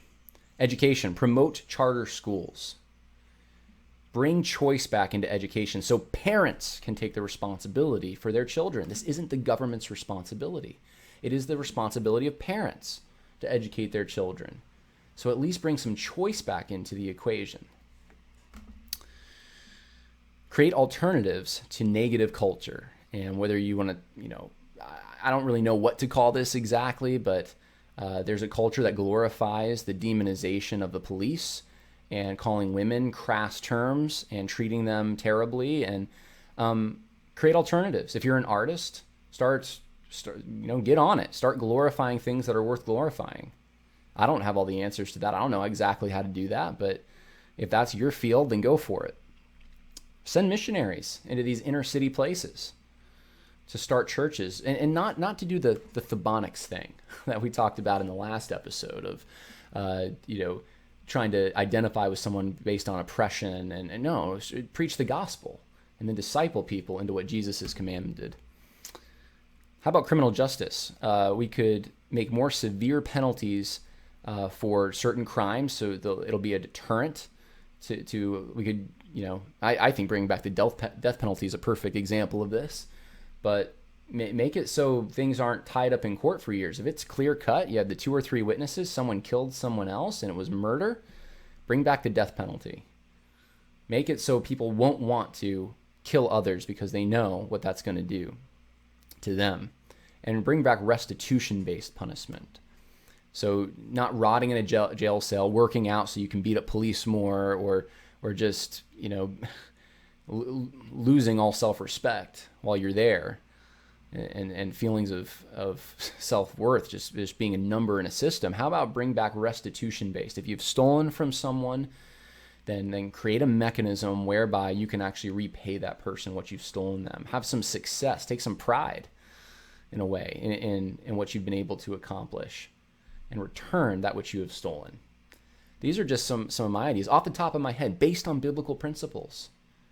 Phil Vischer created VeggieTales. He's a Christian, right? Like, he should know that there's some actual practical things we can do instead of complaining about things that have been either legally corrected or socially unacceptable for years, which is what he wants to do. That doesn't get anyone anywhere. You really love people? You really love black people? Mr. Vischer? Well, that's all I have. I hope you enjoyed, as hard as it is to hear some of these things, I hope you enjoyed the critique, because we do need to be critiquing some of these things. And lots more coming, guys. I appreciate the support. God bless you all.